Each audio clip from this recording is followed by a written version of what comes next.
I can guarantee that everyone listening to this speech has at least one form of social media. And because everyone listening probably has at least one form of social media, I'm sure we have all made our own individual opinions about it. The first social media platform was created in 1997 and it was called 6 Degrees. This platform just showed people how connected they really were, and it lasted until about 2001. At its peak, it had 3.5 million users. So at its time, it was very big. Next was Blogger, which was created in 1999. It was next in line on the social media timeline, and it's a site that allowed its users to post dated status updates. Fast forward 5 years, and Facebook was born. It allowed its users to share photos and status updates, and it rose in popularity, and it has become one of the most used and popular social media platforms of all time, and it has over 2.9 billion users. Today, I'm going to talk about social media and its effects. I'm going to do so by focusing on the pros, the cons, and the results. As the world grows, so does social media usage. So, like I had mentioned, Facebook users, there is 2.9 billion, over 2.9 billion users in the world. And for Instagram, it is over 2 billion users, which is a lot of people. And obviously, the population of the world that uses social media, like any social media, is 4.8 billion. And that is over half of our population, if you did not know. As social media grows and popularity of it grows as well, and time keeps moving, we are seeing the effects that people are facing when it comes to social media. There are positive and negatives as it progressed. But to really dive in and understand how it's affecting people, we must first see who it is affecting. So, social media is usually in the range of, in its biggest time, 14 to 29-year-olds. With Facebook, there is an older range. It's about 40 to 65 plus that use Facebook, but there's still some younger generations that use Facebook as well. But that is just for that platform alone. And 73% of adolescents use social media just in general.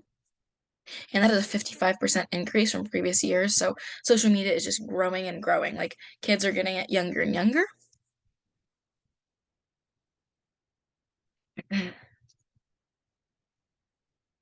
So, the pros of social media. With the creation of social media, there are positive outcomes like connections and boost of self-esteem, advertising, and much more. So, people found a new way to connect with others and like keep up to date with their loved ones and their friends, especially with people moving away nowadays. It's just so much easier to connect. It also boosts their confidence in some scenarios. Who wouldn't like getting likes and comments on pictures that they post of themselves? It just really boosts up your self-esteem. Like, oh, look, I got 200 likes on this photo of me, so I must be prettier. I must, things like that. It just boosts people's self-confidence and self-esteem. And it's a great way for companies to advertise. Companies have gotten social medias and they'll just post advertising, and especially nowadays, they'll post funny clips of themselves, and it's a way to advertise themselves, and it must work. Now that we know the pros and the are great, and many people do not look past those pros, there are some cons to social media as well. So, cons of social media. Cyberbullying, which kind of speaks for itself. Bullying was already a thing, but when social media grows, so did bullying in the form of online bullying. So people are using posts to make fun of people or making fun of people in the comments. It's just a new way for cyberbullying and bullying to grow, unfortunately. Self-esteem issues. While there are those people that are getting a great self-esteem boost because people are liking and commenting on their pictures, there's also the opposite of that. There is people that are not getting likes and thinking, oh, is there something wrong with what I posted? And just double thinking things. Or maybe they're getting comments that are negative and getting liked for the wrong reason. Anxiety and FOMO, which is fear of missing out. These all kind of tie in with depression as well when it comes to social media, because FOMO is people seeing all these people like posting like, oh, they're at the beach, they're at an amusement park, they're doing all these fun things, but I am not. And I'm missing out on so much in life. And that kind of ties in with anxiety and depression when it comes to social media.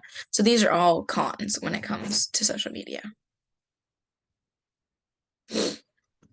So, the studies on social media and its effects. I found a few different ways people could take this. So the first was social media use was significantly associated with increased depression. The second one was more on a positive note, which is the results showed that social media enabled use to have a wider access to information in various fields, giving them greater exposure to external culture and developments trending worldwide. So that's like a way of, from me here sitting in my room, I can see what's happening in like China or India or in Europe, all the way across the world. So that's a great benefit to that. And the third one I found was also social media use and social media comparison were associated with lower satisfaction and appearance with weight. So that again goes with the mental health thing. It's just bringing in a negative effect. So although there were some studies that indicate social media results in positive effects, I found more suggesting that it affects mental health negatively. Again, that's my results. I found that it was just more negative. More studies found that, and like they did experiments that found that it was just more of the articles talked about how negative it was. So, now that you know that social media does this to some people mentally, are you going to be more mindful of your social media use?